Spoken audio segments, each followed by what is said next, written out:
To those watching live, thanks for joining and welcome. We hear a lot about what's happening in America. The murder of George Floyd has become a catalyst for a global discussion on systemic racism and police violence in the Black community. And people across all racial lines are angry, hurt, fed up, and tired of watching video after video of people of color murdered at the hands of law enforcement. And people are asking, what can be done? What needs to be done? What can we do as a collective, and what can I do as an individual do? And so calls for change are happening in the States. And it's encouraging that there's a growing realization that calls for action are also required here in Canada. For as polite as we're perceived to be, systemic anti-Black racism is a problem here. So through this webinar series, what we want to do is discuss anti-Black racism at home, north of the border. And to borrow an analogy from my friend Nicole, who's joining with us today, to look at systemic racism, anti-Black racism is a house with many rooms. And the rooms that we're going to be speaking about today in particular involve police violence, but it also includes a bias in the education system, food security, and access to mental health and treatment. Because these are large topics, we have organized this webinar into 3 segments that are streaming live on YouTube on Tuesdays at 9 p.m. Eastern Standard Time. Today, we're focusing on our personal stories, our lived experience as it relates to racism, and to some degree, how our experiences intersect with the various systems and institutions that make up systemic racism. Next week, on June 23rd, we're looking at the impact of systemic anti-Black racism within our larger Black community, Canadian community. And finally, on June 30th, we're focusing on how can we move this conversation forward? What are some recommendations? And how can we become allies with one another? Because we're live, we'd like to hear from you. So please feel free to leave a comment or question below, and we'll try our best to answer them at the end. To support these conversations, please hit subscribe. I'm so fortunate to be able to have this conversation with other professionals from our Canadian Black community and some long-term friends of mine. Our panelists have an expertise in the field of education, social work, criminal justice, and community services. Welcome Ucha, Andrew, Nicole, and Tazio. For the purpose of this webinar, we have chosen to leave aside our professional work affiliations and to simply have a real conversation about real issues and topics that are impacting our community. So Nicole, I've already dropped your name, so I'd like to begin with you, with your story. Thank you. I just want to say thanks, Derek, for really putting this together and, having us have a space to talk about these issues and how it affects Black Canadians in particular. So again, thank you for putting it together, but to all the speakers for coming together and, spending their time to talk about these issues. So I think my personal story with racism and anti-Black racism started when I was very young. I was a student in elementary school, and I had a teacher who said something that was really damaging to me as a young woman. I probably was in grade 2, so I was about 8 years old. And anybody that grew up in Scarborough knows that, going to Birchmount, right, to run track and field was like a huge thing. And I remember we were walking down the hall because it was time for us to go to Birchmount. It was myself and another student and the teacher, and she was walking us to the school bus. And the other student said, oh, why does Nicole run so fast? And the teacher said, well, that's what her people do, right? And for me, that was my first, the aha moment about what racism is.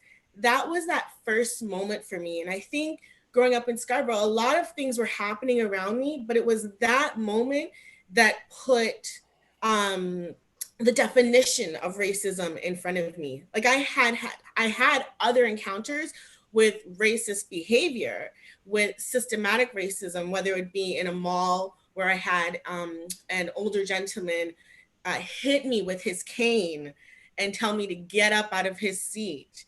And there was this a young girl, she's the same age as me, white, and she was sitting beside me. And he didn't hit her, but he hit me with his cane and said, I have to get up and give him his seat, right? Or I was walking in on Ellesmere Road, and I had a man tell me that I was trying to be white because my hair was straightened at the time.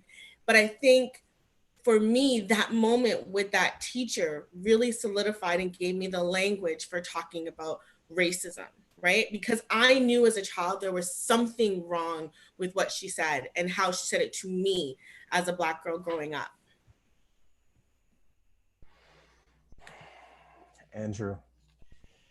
Yeah, like I got so much to say about things, and I know I just have a limited amount of time, but I wanted to talk about, community and police relations, and a story that I have. Going back as a young child, I remember in grade school, and I grew up in the Jane and Finch community, and I'm sure a lot of people my age would remember Elmer the safety elephant. Every year a police officer would show up at your class with Elmer the safety elephant, and they would give you cardboard cutouts of police cars and stickers and all of that good stuff. And through this engagement, I tell you, every child in that classroom at that point, I think, wanted to be a police officer. We saw this police officer as this figure with Elmer the safety elephant, but those thoughts for me got crushed maybe a couple years after that.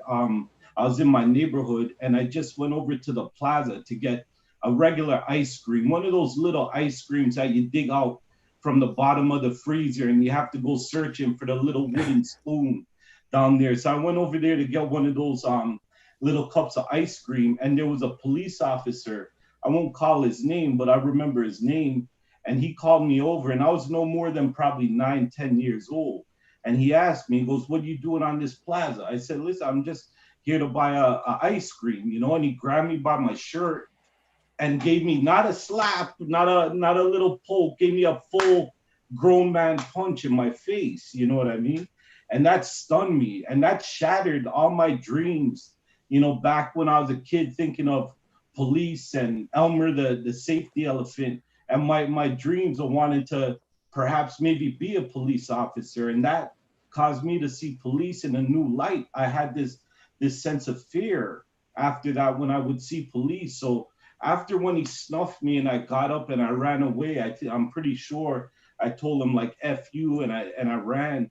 But right there kind of set the tone for me in terms of the way that I saw police, and I didn't see them as the friend of Elmer the safety elephant anymore. I saw them as the enemy in my community based on that. And then that also caused me to kind of go down another path that, I'm sure over this 3-part series we'll talk about more, but it's something, I mean, that's evident within our communities. And when we talk about marginalized communities or communities that or diverse communities, the truth is that they are over policed, and they lack some of the training required to work with diverse communities, and like my story goes back to the 80s, and I'm talking the days of yellow police cars and stuff like that. But I mean, fast forward to 2020, these are things that are still appearing within these communities. So I'm sure we'll talk about that more over the course of the 3-day series. Oh, thanks for sharing. Ucha, welcome. It's good to have you with us. Oh, Ucha, I can't hear you. I'm sorry, I muted because I don't want to turn off my notifications. There we go. But welcome. I want to say thank you so much, Derek, for including me and asking me to join this dynamic group. I think, it's so important to get a perspective from a cross section of individuals with lived experience and professional experience as well. I'll quickly, experience and observe for the first two over and over again. We talked in the lead up, guidance counselors telling us, it's time to get out now. Maybe you should look at being a janitor. I remember reading Malcolm X maybe in grade 6, and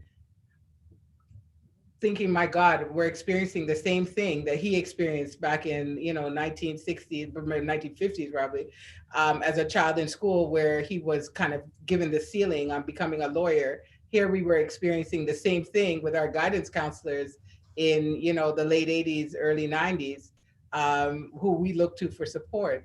And I think what I'm going to share is more from an institutional experience. Growing up as a child, I grew up, born and raised Scarborough, East Scarborough, big up yourself. Hey. And, after, my early memories are always of Markham and Eglinton, but moved to Midland and Eglinton. Maybe around 11 years old. I moved in with my grandmother, my mom, my siblings. And so we used to go, my mom always pushed us to try different things. And she used to send us, she'd say, you know what? Instead of hanging out at the basketball court, why don't you go to Mid Scarborough and go ice skating, right? And so we just did it. My mom brought us over there. We tried it out. We did ice skating. We loved it. And I remember even speaking to my friends in the neighborhood and saying, it's so fun. Let's go ice skating. I think it was like 50 cents you paid at the time, community skate or whatever. And they would, they say, oh, ice skating is for white people, And so already for me, Mid Scarborough became this space that I started to observe things that were happening there. And something, that really resonated with me from a young age was the cadets. Air cadets, Army cadets ran out of that space. When I was maybe in grade 6, we had like an Army cadet come to our school, and I was just somehow super impressed with this whole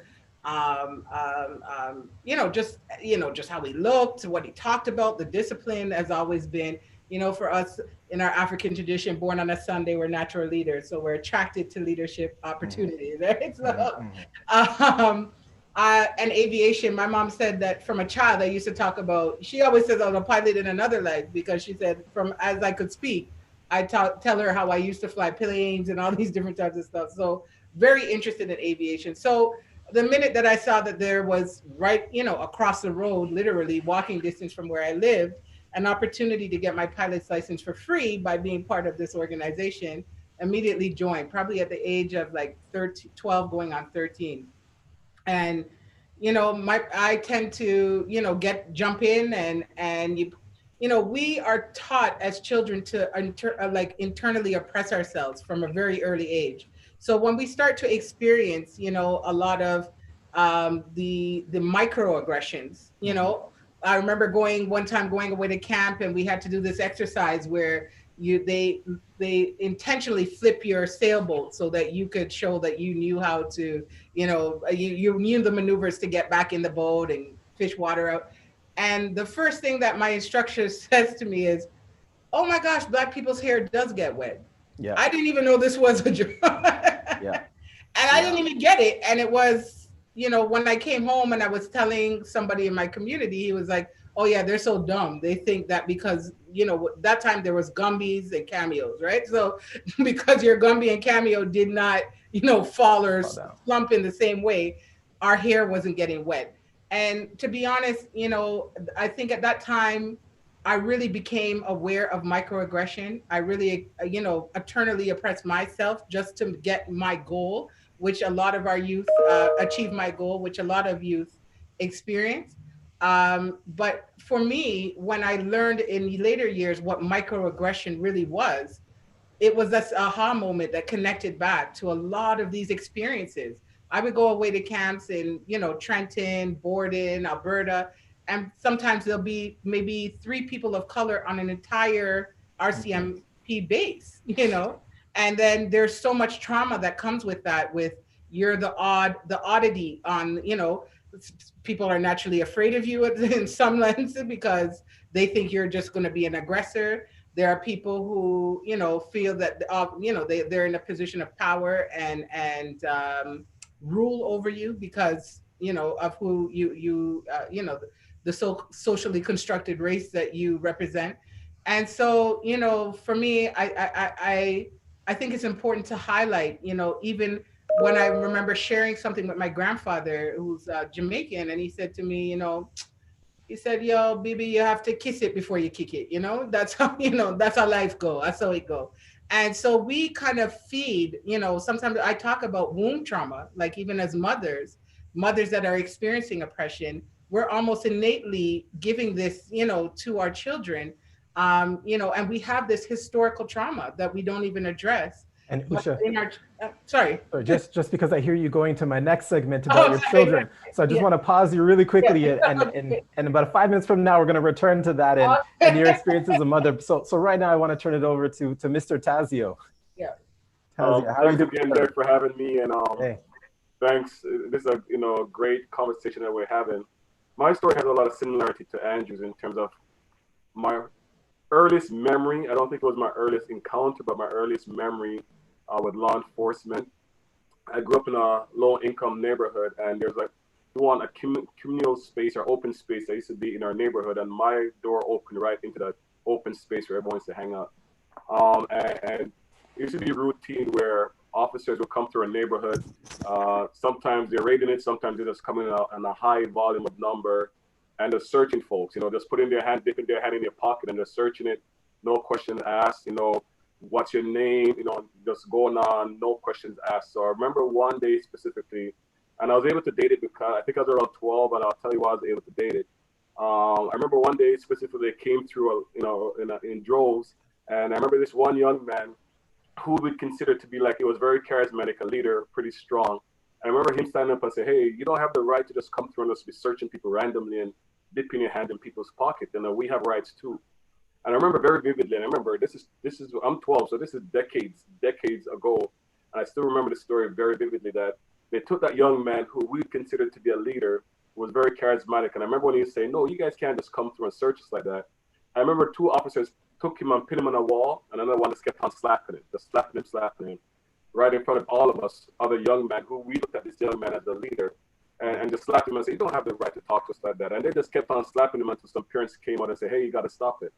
So they eventually stopped and left him. And that young man, you could tell he wanted to cry. His eyes, blood red, just wanted to cry, but was trying to hold it in to be strong. But right there, that had a significant psychological impact on all of us, because we knew now that if they could come through and do this to one of the strongest one amongst us, one that was articulate, one that was able to stand for his right, what's up with the rest of us? So from that day on forward, we knew that when police officers comes through, we need to run. People ask, "Why are you guys running?" Well, we're running because we have lived through these experiences when you actually stand up and try to search yourself, the consequence that you face. And when we saw them do that to one of the stronger ones, then we who are looking up to him understand that when they come through, you run. You don't try to conversate with them, because this is the impact it could have. And if anyone knows about slavery, it was always a system where if you break the strongest one, then it will funnel down to the other ones, and the behavior will be created. So that was one of my earliest encounter in terms of, listen, you don't communicate with police, because this is what happens when you try to search your right. Then this happened. And that young man, now that I look back on it with all my experience and my counseling experience, I'm like, not to see certain behaviors that manifested in that young man later on, and in all of us, and I could say, okay, it makes sense now, because you just broke one of the strongest one in front of us, in a most crude, violent way. And that was one of my earliest memories I have of police officers in my community. Tazio, thanks for sharing. We are getting some static on your microphone that you're using. I'm not sure if you'd be able to change it, but just to check into that. But thanks so much for Tazio. So I'm biracial. My mother is white Canadian, and my father is from St. Vincent. And yes, my brother, my fellow Vinci over there, Andrew. So being mixed, I was exposed to two different worlds of racism. On the one hand, I encountered racism on my mother's side. I had this one uncle through marriage that it was no family secret. He did not like Black people. He wanted them to go back to Africa, where they came from. They had absolutely no business being in Canada and around us. And he absolutely wanted nothing to do with me. Absolutely did not want me to be in his house. He was very, very vocal about that. And I certainly remember this one experience where we're eating at another relative's house. And I don't remember fully why, but I think some food dropped on the floor. Either he dropped his food or some food dropped on the floor, and he wanted me to pick it up. And next thing I know, he got real angry, and then boom, he hits me, just boom, just right in the stomach. You know, all the kids were all rushed, rushed downstairs. And it was really unfortunate about that situation because, over the years as a child and adolescent, we had to keep going back there because he was family, right? So I had to keep going back to his house over and over and over again and seeing this guy and always just hearing his comments. It's like, make sure when you come in the house, make sure you don't steal anything this time. It's like, come on, man. I have this other relative as well, another family member, and I hadn't seen this person in a very long time. And I remember walking into this person's house. It's been a while. For whatever reason, this person got really upset. This person is just, what's this N doing in my house? Get this N out of my house, get it out. And it's like, okay. So for on that one side of my family, I was definitely too Black for them. But then I have this other side where I'm really light-skinned. And so I'm privy to what I call private white conversations, and these happen in the community. They certainly happen in my church, which is, multiracial and stuff. But, sometimes getting around the white people, you end up hearing some interesting conversations. And some of them is, even at a potluck, a church potluck, it's, I guess we're not having any Canadian food this time, or with other people, whatever happened to all the whites here in Toronto, I guess they've all left, or, things weren't as violent until they arrived, it's these kind of comments. And, on the one hand, I'm not too sure what makes me more furious, either the overt racism or that covert racism. At least with the overtness, I at least know where you stand. Hey, you don't like me because of my color? I get that. I now know where I fall into your tier. But this covertness, because, after they kind of share their comments, they kind of look at me with this moment of realization, like, oh, hold on, Derek isn't, so they kind of look at me, and after they make the comment, it's kind of like, I hope you're not offended. I didn't mean to offend you. You're born here.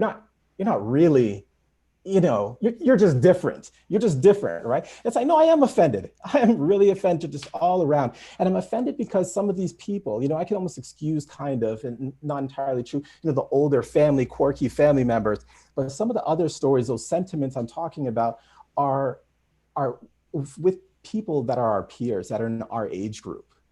Mm-hmm. And many of them hold important public positions of influence that we will at some point entrust the care of our children to. And that's very scary for us. Yeah. Because the amount of influence you have to shape our children's life really matters. And Uche, as I speak about family and children, we'll come back to you now, because you are a beautiful mother of 5 lovely children. And so I have 2 and I have tapped out. So God bless you, Uche. But how do you navigate these waters? How do you navigate this? Well, even at what I have to just talk on what you just said before I get into that. And I think that helps shape how we decided to parent our children. And institutional space where you choose to put your children is so important, because the reality is that your children spend more time in these institutions than they do in your household. Mm-hmm. They come home, they get up in the morning, they're up for about an hour, they spend their entire time traveling to this space, being in this space, traveling home from this space, coming home to perhaps do some homework, maybe watch an hour of TV, and then sleep for the majority of the time that they're in your home. And, I was listening to what you were saying, and it brought me back again. It's like these triggers that you get, right? Like to cadets, where somebody called me, he was like, listen, I hate niggers. Excuse, I know you said N, but that's what they say. And I remember this was somebody I thought was my friend, right? And he looked at me and said, oh, not you, you're not that kind of nigger. Like, right? This was somebody I'd been to their house, like I'd been going away to camp with, I've had to lend money to, what I mean? And so on and so forth. So all of those experiences really, and observing, I observed everything that, was shared here. When I came into my womanhood and I became a mother at an early age, I was a mother at 23, right? I had to make choices. I remember the day my first child was born, looking at him the day he was born, and it was almost like a spirit came over me and said, what are you going to do, for this child? Like, what are the choices that you're going to make? And at those times, I had not even been thinking or in that, sphere of awareness. And it was almost like almost like a calling had come over me that I'm responsible for shaping and molding this child. And the world that we live in has, these social constructs that he will have to navigate. And, fast forward, maybe when he was 3, I knew I was never putting him in the public school system. That was number one, sorry to say, no disrespect. My husband's a public school teacher. But at the time, I found it very important for him to understand who he is as a Black man, as a Black man in training, right? And a Black boy becoming a Black man. Just experiencing and observing all of the things that we grew up observing, I knew that it was more important for me to sacrifice and send him to the best educational space. Initially, we decided to send our first 2 to Montessori school because there were no schools in the city of Toronto that were catering to Afrocentric education at the time, except for Umoja Learning Circle, which was at Islington and Finch, I want to say. I may be wrong. Yeah, Islington and Finch at the time. And we're from Scarborough, so that was a lot. And then my husband was teaching, at Shoreham in the West End. And just after he observed what was happening to Black boys, and by that time we had 2 young Black boys at the time, he said, no, we can't. I'm going to sacrifice and open a school that is strictly for Black children. And so we got together with a collective of other brilliant teachers and social workers that were along the same page. And we actually begun working with the Afrocentric school that was at Jane and Finch area. You could call it Jane and Finch, Shoreham kind of area.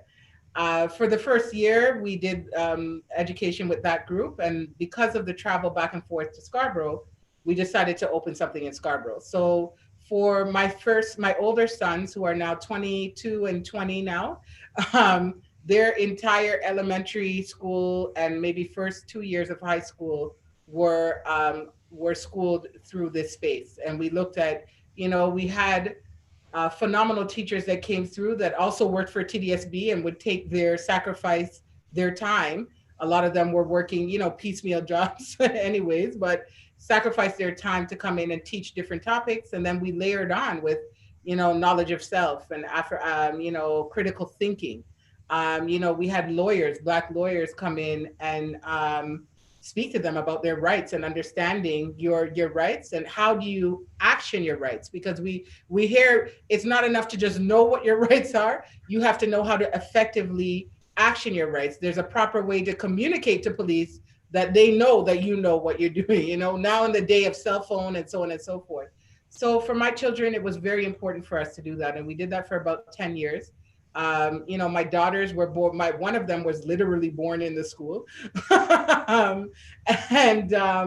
It was very important for us to really soak them in their culture, because we understood that from our professional experience, I mean, prior to that, I worked as senior manager with the federal government for many years.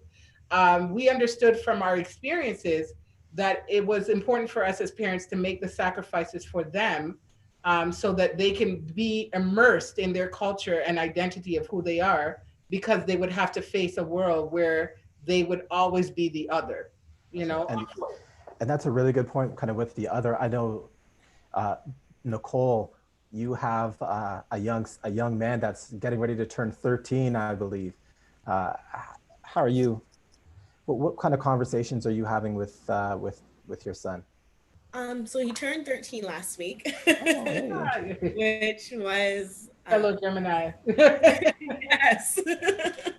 So he's 13 and he's starting to explore a neighborhood by himself, right? So he's walking to his friend's house, he walks to school by himself, he comes home. And we live in Scarborough. We live in a predominantly Black and Indo-Caribbean neighborhood. And I'm having those conversations with him about, you know, if you do see police coming through our neighborhood and they stop you, what do you say? And as a mom, I'm so torn because in all of their circumstances, I teach him assert yourself, stand up for yourself, be firm. Like in school, I say, you know, talk to your teachers, look them in the eye, you know, be very, like, show, like, you know, power and strength. But when I'm talking to him about if a police approaches him, I'm actually saying some of the opposite, right? I'm saying to him, don't talk too loud, right? Answer calm. Like, there is like this like, it's completely different than what I would necessarily say to him in any other circumstance. I'm not saying to him, be bold and assertive. I'm saying to him, you know, try not to make any waves, because I'm trying to get him home versus teaching him to be all these other things that I normally say to him to be. And for me as a parent, that's confusing. And I can only imagine as a 13-year-old child, that kind of confusion. Like, mom says to do it this way, but then she's telling me to do it this way in another way, you know? And so I'm really arming him with um, tools that are unfortunate, right? To be able to survive and not have negative interactions with the police. You know, we're lucky in our family that we have two lawyers. And so I've told him to memorize the names, first and last name of family members who are lawyers, so that he knows who he should talk to, who he can call if he gets in a situation. I've told him, you know, you make sure if someone stops you, you let them know that you are under the age of 18 and that you would gladly talk to them, but your parents have to be there. And these are the conversations that I'm having with a 13-year-old. This is not an adult that I'm having these conversations with. Even in terms of like the school system, you know, I'm telling him if a vice principal or principal calls you in the office to speak to you about a situation, that's the same line, because we know the school to prison pipeline happens in elementary school, happens in our schools. And so I'm really trying to arm him with all the tools to keep him out of that, right? And so I say, hey, if a vice principal or principal calls you, you need to tell them, I will talk to you, but only when one of my parents show up, right? And these are the conversations that we're having with our kids, unfortunately, because of the systematic stuff, right? The house that's burning, it starts with different parts of our system. Taz or Andrew, maybe you'd like to jump in. I guess I'll jump in quick. You know, similar to Derek, I'm multiracial too myself. I have well, in my family, we're made up of Black, Indian, and Carib, all from St. Vincent. Big up all the Vincent Massive out there, you know. But yeah, and then my wife now is Colombian, so my children have another layer of culture, you know, to them. And one of the things that I've always talking to them about is identity, you know, figuring out what your identity is and embracing culture, both the Vincentian culture and the Colombian culture. But also, identity is one of those things that throughout the, I guess now like about 22 years that I've been working with youth, you know, throughout the city, the province, and the country. It's one of those things that I've noticed that young people has always struggled with identity. You know, going back, you know, say in the 90s when I first started my work, I would notice that, you know, young people, they pretty much had two identities. And what I mean by that, they had one at home and then one when they were outside. And then fast forward a couple of years when the internet and all those things came about, then I would notice that there were three identities, you know, one at home, one outside, and then one online. And one of the things that I also noticed is that usually the most predominant identity is the one that the young people tend to nurture. You know, if they have a stronger identity or presence online, somehow they get fixated into that world or, you know, outside or what have you. So one of the things I always talk to my children about is try to maintain, you know, the same identity, you know, regardless of where you are. It's one thing to be adaptable. I think we should all be adaptable, but I try to talk to them about maintaining that same identity and embracing your culture while you do it. Because when you add the fact that they are racialized, that's another layer into the identity, So through talking to my children, it's one of those things I always mention to them is to embrace their culture and try to maintain one identity, and try not to wear too many mental hats out there, because sometimes you could get confused and what have you. And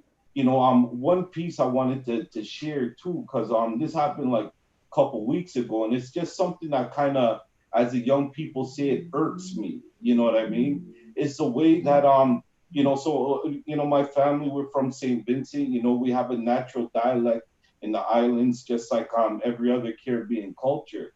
And one of the things that really bothers me is how our language has become this mainstream slang out there. You know what I mean? And it's something that I was talking to one of my son's friends, who happened to be a white kid, right? So I make it a point to talk to all my son's friends and to know them and that sort of thing. So I'm talking to this young man, and I forget what I told him. And he turned around and he told me, he goes, "A lie." I said, "Man," I said, "Where do you hear that from?" And obviously, like, working in this field and working with young people and what have you, that I hear it a lot. And it's not only terms like that, it's other parts of our dialect that gets butchered into this street slang. And I think that's an issue too that we have to address and kind of put it out there too, because those are the kind of things that tend to associate us with lifestyles or what have you. Why is it that our dialect has become mainstream Toronto slang? So it's just something I wanted to kind of put out there and just put out into the universe. I just want to iterate that we got in trouble for speaking like that. So that used to be a term of endearment for us at school. Yeah. I remember youth that were Nova Scotian that used to speak patois, and I thought all the time because they were Black that they had Jamaican. It's not the way you met their parents. Yeah. Because everybody was Jamaican in the 90s, right? Like early 90s, and then slowly, but yeah. It's so true. This cultural appropriation was really right. It's growing, and I think absolutely we're the only race and culture, using those terms, that we never stand up. Like if I were to go out and start using a South Asian accent, I would be discriminated. Exactly. So, but sorry, Pat, I don't want to trample on you. No, if you love our culture, love the people, right? Nicole, you kind of echoed again my analogy of the house that we spoke about earlier, and you talked about kind of different rooms almost on fire. This house can kind of get on fire, and again, so I want to touch on some of the other areas of this house, and so.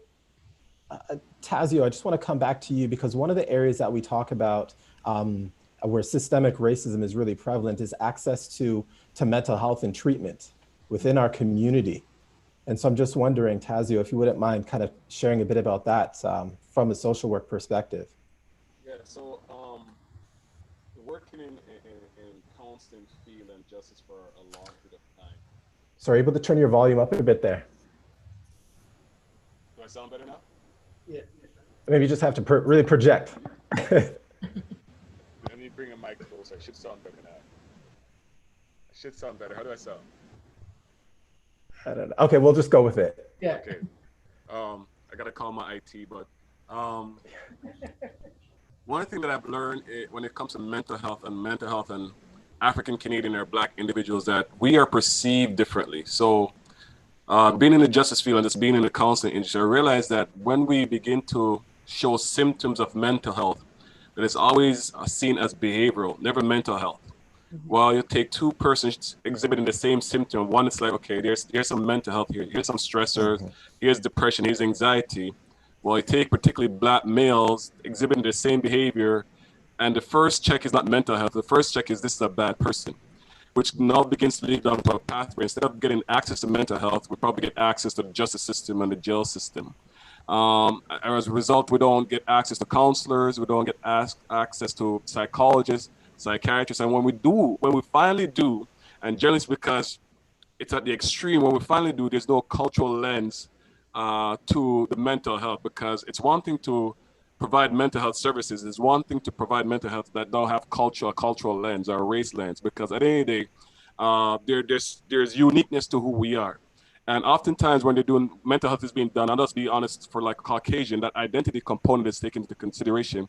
But we always have this generic, and this is when we finally get there. Remember, before we get to mental health, it takes a lot of crisis to take place, because for the most part, everything's going to seem as behavioral. No matter what's happening, somebody could be completely depressed, it's behavioral. They could be suicidal, it's the behavioral. And generally, jail is what's used to address mental health in our community. Absolutely. It's not clinical settings, it's really the jail setting. And then coming out of the jail setting, we might finally get to a mental health. But in my experience, people have referred people to me and said, listen, this is a lost cause. This young man is just really bad. He's just oppositional. He's psychotic. He's not psychotic, but he's just the greatest murderer. When I work with this young man, I'm like, oh, this is trauma.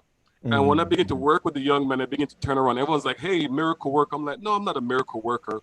I just took the time to understand that there's more behind the behavior, while you guys just saw the behavior. So I realized for our community, the first thing is that oftentimes, we are viewed in such a manner where, people don't take the time to kind of bring us to that healing, and wait for us to get in crisis. And then it makes matters worse, because when we do get there, then there's not a cultural lens or a race lens in terms of how mental health, or we should engage in counseling. There's no representation of counselors. There's no sensitivity to certain things. Even language could be traumatic in counseling. Even just what you say could reinforce a harm or a stress. If somebody comes and they had trauma as a result of systems, just what is said by a counselor could cause that person to be in a worse place. So it's just, so our community don't really have access to mental health. The stigma that's upon our community, people don't see the mental health that we may have to struggle with. And what happens is that it allows us to even reinforce these stigma, these belief system where, you're weak if you have mental health issues, because when people only see you from a behavioral standpoint, then you begin to adapt those mindsets yourself. So it's just a gamut of issues we have. And it starts with the fact that we still have these canolas, these racist ways of being perceived, which kind of keeps those services away from us and from our communities. Can I just add something, because we're talking about mental health and like the healthcare system in general, right? And I think like as a Black woman, I've had my experiences with going into the hospital and telling the doctor what I thought was happening to me, and the doctor kind of like, brushing me off because they don't necessarily value or take on face what we're saying. Like we need help for the health issue, and I'm not a bad person because I'm coming to the hospital for you to help me, right? And so we end up getting kind of pushed to the side. I had an experience where I went to the hospital and I said to the doctor, hey, this is happening to me, and she sent me home. And I had to come back to the hospital less than 24 hours later. I had a very traumatic experience happening. But I think part of that was because the doctor was not listening to me. And this happens to a lot of Black women. And so it's important for doctors to understand like that how systematically we're ignored often. Systematically, what Tazio was saying, we're traumatized when we get there because you don't listen to us, right? And you don't treat us how you would treat other people that come to the hospital, right? I completely agree. I have a sibling who now I have power of attorney over, who has mental illness and drug addiction challenges. And I would say it's about 20 years of dealing with institutions in Scarborough. In particular, Scarborough has a serious issue with culturally appropriate mental wellness supports.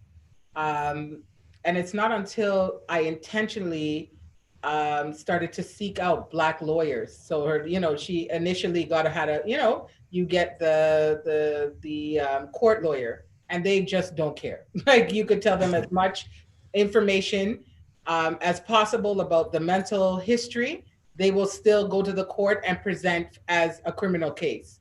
And we were blessed to find a lawyer out of Durham who, you know, thank God he's a spiritual man, because he he looked over and above just what the documented history was, and he really sat with us as a family and really looked into, as we would as a culture, all of the shaping factors. And then he put together a case that actually had my sister exonerated of a lot of the charges that she had, because they were just building up all of these petty charges that were based on mental illness, right? And the system is so broken that when you go into, you get a Form 1, you get a Form 2, and you go in, it's almost like a holding, they drug you up, and then they send you right back out into the environment that of habit. And I mean, we're at the point where I've had to take, my relative right out of Toronto, because it's this community of practice. You go into the courts, the judges, even the way the demeanor and the language, the way that they communicate. Oh, we know 4175. We're just categorized as these numbers.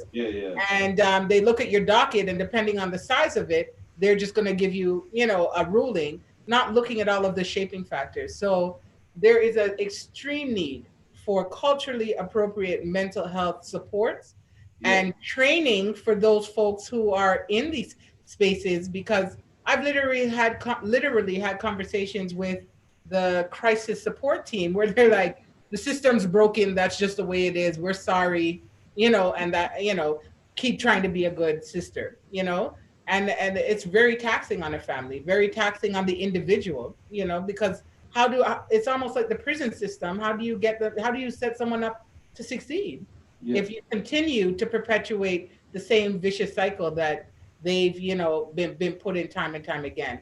You could see the systemic barriers that are intentionally put in place, because it's almost a financial system as well.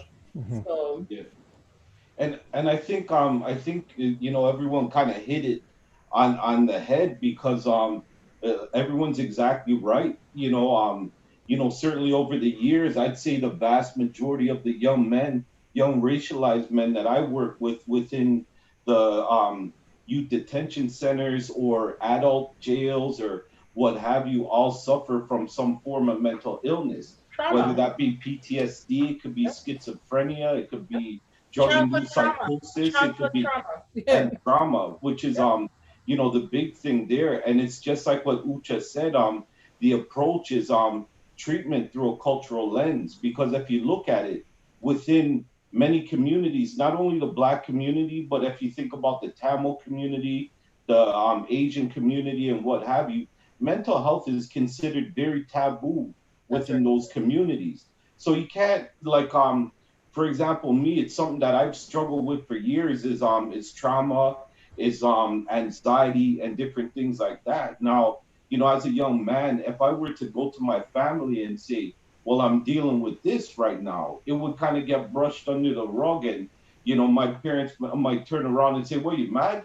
Go drink some ginger tea or something like that. You know what I mean? But it would be brushed under the rug. So the treatment approach has to be through a cultural lens by somebody who understands that can also educate family and everybody and build that support system around the individual. And that's the only way. And I think Tazio brought up a good point when he said that, we're pretty much the only community that is treated through jails. That's right. Mental health is treated through jails, because I see that way too often, and it's not something that just has been around for the last couple of years. Like, I'm talking about the last 20 years, the last 25 years. It's been kind of present in my life where I've seen it, so that's a big one there that has to be addressed, I think it's important to note, it's not even treatment. Like, my sister was just in Vanier last year for about 7 months. And what they did was, she's clearly mentally ill. They put her in solitary for 3 months to keep her away from the other inmates because of her mental illness. She was, getting into situations. and it took them 3 months before they would send her to CAMH. Wow. Right. Wow. And then when they send you to CAMH, it's sedation, right? Yeah, So yeah, they yeah. get you sedated, back on your medication, and then back to Vanier, right? So, and then the social worker was just calling me straight on his cell phone because they're not even used to having family members that actually care. So he was saying he's breaking the protocol and he's calling me to tell me what they're doing because we need to figure something else out. Because And she was probably more damaged after 3 months in solitary confinement. You know, of course. And so we have to be clear that it's not treatment. You know, like this is not treatment. Like people are being treated like animals. You know, even when my sister was in a mental health hospital, Ontario Shores in Durham. At one time, we had to bring a lawyer because they had her chained, like they had her strapped to a table because of her behavior for days, you know? So this is the type of, you know, it's not treatment. This is animal, you know, we're animals don't even deserve that type of, you know, that type of response. And it's a good thing that you at least have the resources to at least afford a lawyer that could intervene. Such a challenge for our community is we just don't have that money. That's right. You know, as Tazio mentioned, right. Jails are our biggest mental health hospital. That's right.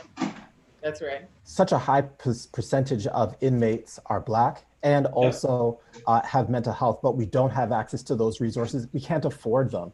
And so there's such a ridiculous wait list for free services. You know, 5 months, 6 months, when you have, you know, clinical depression, when you have post-traumatic stress disorder, when you have a variety of other health issues, you can't wait 6 months. And so in other communities where they do have just a higher income bracket, you know, where you have, you know, a 2-parent income home that can afford those types of lawyers.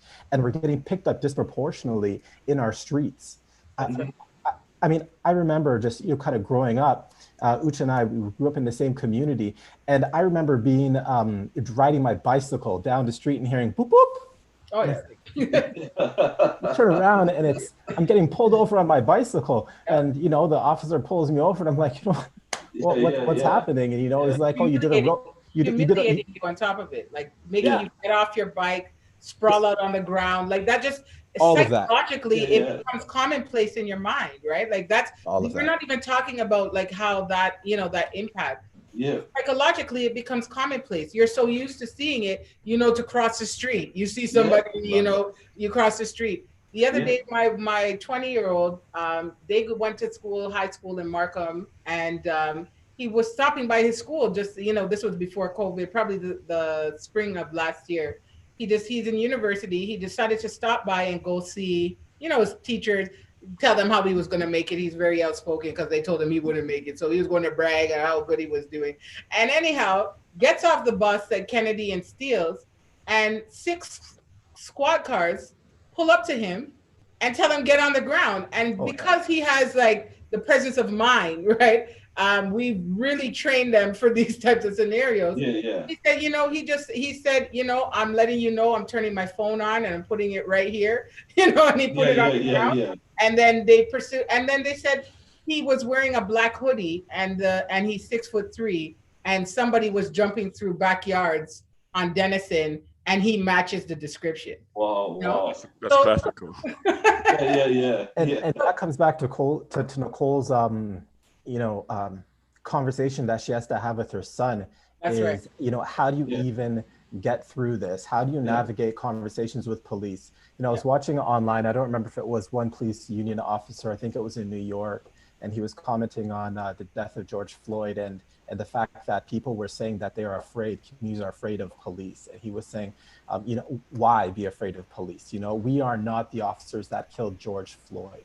And there's something in we call vicarious trauma. And this is, we may ourselves not have experienced the trauma ourselves, but it existed so close to us or in proximity, or that in some way relate to it, that we kind of carry on that trauma.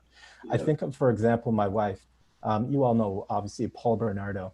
So when Paul Bernardo was, you know, doing those horrific things to women in South Toronto, my wife was a young child in the North End, and she heard about it. And she remembers, even though she didn't look like the profile of his victims, but hearing about it and knowing that she was a woman and that there was somebody after women to do these horrific things to, just gripped her at such a visceral level that she began to get racked with fear from it. Yeah. And yes, sir. Yeah, I say that how many people would play Russian roulette? Like how many people would put one bullet in a gun, roll it, and just pull the trigger? Yeah. You see, even if it's only a 10% chance that you could be killed by police, how many people willingly take that percent? That's what society don't understand. That it may be, there might be 5 empty chamber, but one of them has a bullet in it. And I'm not going to roll the thing and pull and play the percentage of my life. So as a Black individual, we know that there's a percentage that, listen, we may have an encounter with the police and not live. And when somebody says we're not dangerous, well, if there's only 10% of you that's dangerous, that's enough to take me from the earth. And I'm not going to play Russian roulette with my life. And they need to understand that concept that whatever that figure is, it is significant enough to remove us from the earth. And therefore, we're not, who picks up a gun, puts a bullet in it, rolls it and pulls the trigger? No one in their rational mind does that. So why is society asking us to do that? It doesn't make sense to me. Right. I think that's such a great analogy because absolutely, you know, we're seeing from childhood, you're having these negative experiences, and it doesn't matter if you're in South Scarborough, if you're Markham. As again, it's that inherited, right? We're told from our parents, you're training your son how to deal with police because you want him to come home. And it's so conflicting for a child as well. Like I remember the first time trying to tell the officer about my rights. Inside, I thought my belly was so going to run. I had to run upstairs, you know, because I just really wanted to stand up for my rights. But at the same time, I knew that they were taking them to the bluffs, you know, and doing what they want with them, and then letting them back out on the road. And who are you going to tell that somebody did that to you? We saw that on the rate that happened to my own brothers. So, you know, how do you push and rage against that kind of a machine, right? And again, it's all part of that whole social construct. And so when you talk about dismantling, you have to look at how do you dismantle all of, you know, original policing historically was community people who were deputies. They weren't even police in the sense of what we know, that lived on your street. They knew your parents, they knew your grandparents, and they were just in charge if someone stole or whatever and whatnot. We've evolved it because economically it makes sense, right? Like when we're talking about Black men in jail, it's not just because they can't differentiate between mental health issues. It's because there's a whole economic system that's in place. That's, you know, a deal between many different industries, right? That keeps a lot of this in play. I mean, that's a whole other piece. And perhaps on the metrics day, you can bring some metrics to look at incarceration and the connection to, you know, the prison pipeline and what funds that, right? Because I think that's so important. And then when you look at the disproportionate individuals who are represented, you'll find time and time and time again, you know, it is Black youth, it's Indigenous youth, predominantly though in North America, it's Black individuals, right? So they're young, right? That's right. Right? That's it. And even the laws that are put in place are perpetuate that long into their future. So you can't make a mistake now because you won't be able to even get a job at Leon's when you come out. You know what I mean? Because you have a record, you know? So there's so many things, pieces that you could put on here. But moderator, I see you have a minute to wrap it up. It's a tough one. We could spend obviously just, you know, so many episodes just on this one room in this house. Because we just can't they just won't leave us alone. It's just something that just keeps coming to my mind. You know, we just are at such an increased rate of getting picked up. Again, just, you know, how many different cultures. So I again, speaking about my personal story, just, you know, driving with somebody and being the passenger in a car. And when you get pulled over, the passenger, I've asked for my ID. How I'm not driving. Why do you need my ID? You know, try living in the country where they look at where I live, and then they look at me and they're like, "Do you live here, or do you know somebody that lives there?" They have the bold-faced audacity to ask me that, right? So time and time again, and that's when we look at white privilege. Like when we look at power and privilege, you know, how dare you even ask me that? You know, I had somebody ask me one time.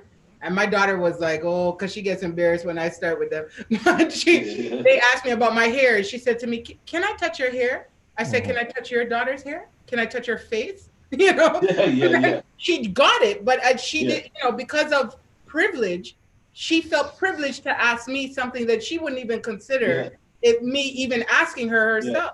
And I just left it at that because Yeah. sometimes Yeah. people need to process and Yeah. understand microaggression is the foundation for, you know, it's a catalyst that Absolutely. keeps this in place, right? Yeah. So Absolutely. I am mindful of the time. It is now 10 yeah, o'clock, and Yeah. I'm glad at least we got to a couple of rooms. Yeah. We were Yeah. able to talk a little bit about mental health and treatment. I think that's really important to put onto the table. Certainly, the incarceration and effects of incarceration and being pulled over by the police. But one room that I really wanted to get to, but we'll have to get to, and that's food security. oh yeah. As Yeah. very Yeah. few people really talk about that issues, but I guess you'll have to stay tuned for next week. Yeah. Yeah. Next week it's called Face the Facts, and we are diving into some of the metrics and looking at the impact of this on our community as a whole. And so just some quick facts. I pulled this from the Toronto District School Board that was citing various resources that just relates to education. It says Black students finish high school. By the time a Black student finishes high school, 42% have been suspended at least once, compared to 18% of any other student. From the John Howard Society, an analysis of 10,000 arrests in Toronto showed that Blacks were 50% more likely to be taken to a police station for processing after arrest, and 100% more likely to be held overnight than whites, even when taking into account criminal history and age. When given bail, they had more conditions imposed. So next week, we're going to be looking at these statistics, figure out what they mean, and going a little deeper. I saw one question that was posed online, and thank you for it. One question was about an action plan moving forward. My friend, you're gonna have to stay tuned for week 3. I think it's June 3rd, which is moving forward. It is that action plan. It is recommendations and being allies, especially as it relates to these different systems. How do we offer recommendations for each of these rooms in the House? What could we do as a collective, and what could we do as an individual, and what can allies also do? I have one other question that I like to put forward to whoever would like to ask. It says, why don't we have positive mainstream Blacks in media? Repeat that question. Sure. So the question online is, why don't we have positive mainstream Blacks in media? Black representation in Black media. Well, imagery is important, right? Like when we look at all of this, when we talk about social constructs, when you look at who is in the top of the so-called hierarchy, it's the people of power and privilege.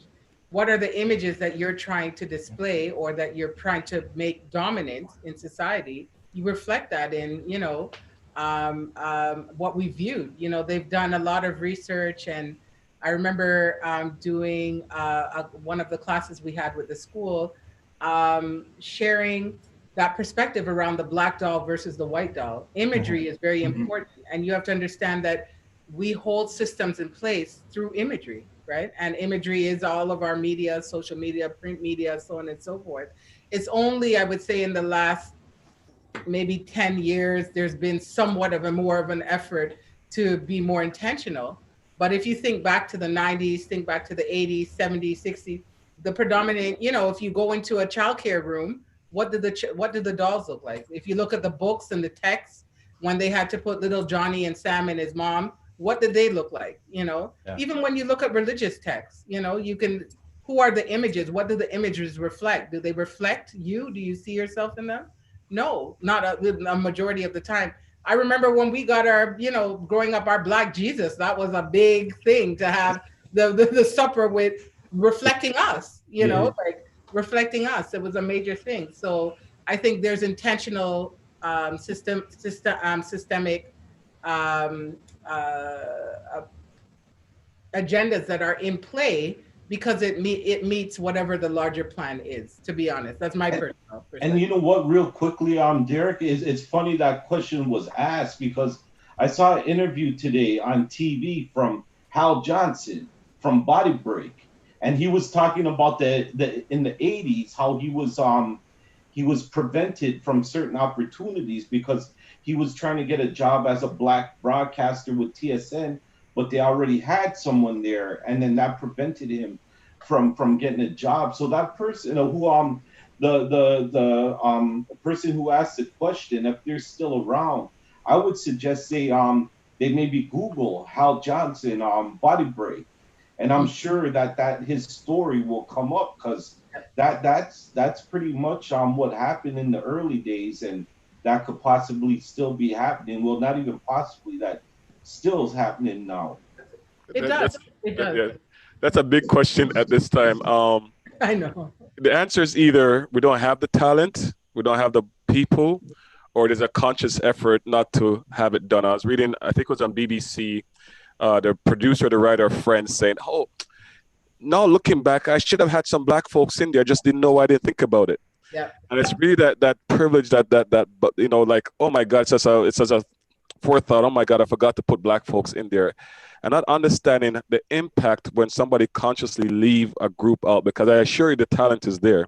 Yeah. So the talent is there, that means that it must be a conscious, systematic effort not to put the images there. That's right. I have a good family friend who's leading a major, morning television show that's syndicated across Canada. Yeah. And she's had to shift. She always talks about jockeying her life to make sure that she's creating the image that they want her to create, or they literally threaten her job down to her hair. She used to have braids all the time. They said, first they started off with, maybe you should try something new. Now we're going to bring a new hairdresser onto the set. And this new person was there to put in extension, like a weave, right? And so she had kept her hair natural under her braids all the time. But this was, that was her strategy to kind of navigate the lines. And then they came and said to her hard fast, you just got to do this. You need a new look. What we're getting feedback from the public that they want to see you in this, new image. And so it's another way that, again, we have to internally oppress ourselves to be to be in somewhat of a leadership role, so-called, or appear to be in a leadership role in media, and it's such a shame because, like you said, there's so much talent. And because, again, we're probably one of the only communities that struggled for the last 25 years to even have a black television station, to have successful black media on a level that compares with other media that comes out. We've had Chin TV and Chin Radio forever, and where are we represented at all in that, So I'm really a Garvey-minded person that if you don't see it and it's not there, you need to create it yourself. So I think, we definitely need to strategize and look at, there's so many skilled people that work in that industry in particular. They could run things on their own if they could come together and, together a strategy or plan that works. And there's a huge market for that as well. Like, look at Tyler Perry, Absolutely. Look at, he markets to just, a particular brand. You could like it or you could not. He's made billions of dollars off of feeding the niche, of a certain demographic of people that want to see his things. You could, I'm not talking about the quality or anything like that, but there's a certain niche, and he's been very strategic around how to mobilize that, Lucha, we do have one more question. Real quick, Derek, with that said, I'm thinking about things. It wouldn't be right for me to not big up my old Parks and Rec leader and Jana Finch own Dwight Drummond, because he's a news icon now in Toronto and in Canada, right? And he's from the Jana Finch community, and as a young man, he was my Parks and Rec leader, so I just have to send that big up to Dwight, because he's doing it for the community too, right? Yeah. To Ucha's point about kind of straighten the hair and have to look that certain image, and which is really a part of that systemic oppression. And going back to your doll study that you referenced, in that doll study, when kids played with that doll and were asked to describe what they thought of that doll, and they had the white dolls and they had the black dolls, the white students looked at, the white and black children looked at that white doll and called it beautiful and lovely and wonderful and kind. And then when they brought the black doll, it wasn't just the white students that attributed negative attributes to that doll. There's also the black children as well. For sure. So absolutely. That colonialization just runs so deep. We're not only 6 years old, you see an image that's more reflective of your image. That's internalized repression, right? Yeah. So I always joke and say, anyone knows I buy black dolls for everybody, white, black, Chinese, whoever you are, you're getting a black doll at the birthday party. There you go. There you go. That is that internalized depression that we do want to, we'll come back to next week. We got another question. Where are the Black lawyers and legal aid workers that can educate all of us on our legal rights? You know, that's a tough one because, you know, a couple years ago, there was in the Toronto area, and I want to say they also served in other communities through Ontario, but there was a African Canadian legal clinic that did some fantastic work. Yeah. Tazia, do you know anything about that?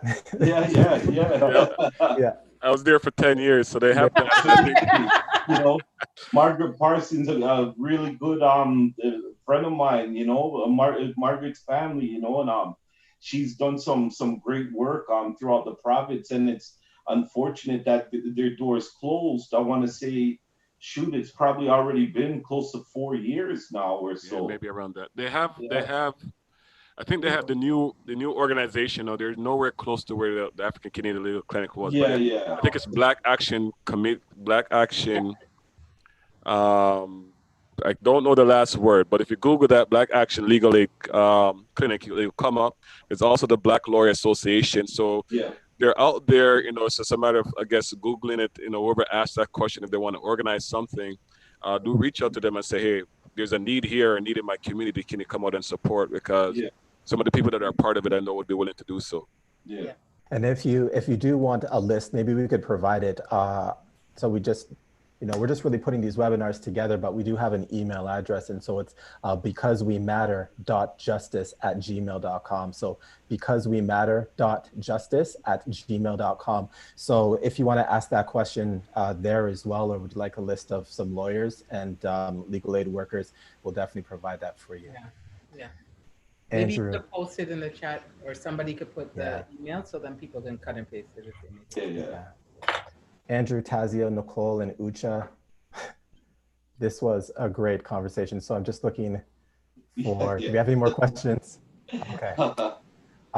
We do have a wonderful friend of mine, Andre. He's behind the scenes over here. And he's been helping to make, you know, kind of the tech side possible. So I'm really appreciative because I couldn't do it without him. So Andre, thank you so much. Okay, for next week, we know what our agenda is. We're going to dive deeper. We're going to figure out, look at these stats in detail. It's called Face the Facts, and kind of extrapolate what does this mean for our community? How do we move this forward? All right, everybody, have a wonderful week, and everyone watching live, we really appreciate your support. Absolutely. Thanks so much. Good night. And thank you, Derek, again, Thank you, for everyone. putting this My together. pleasure. Take care, everybody. Good night. Take care.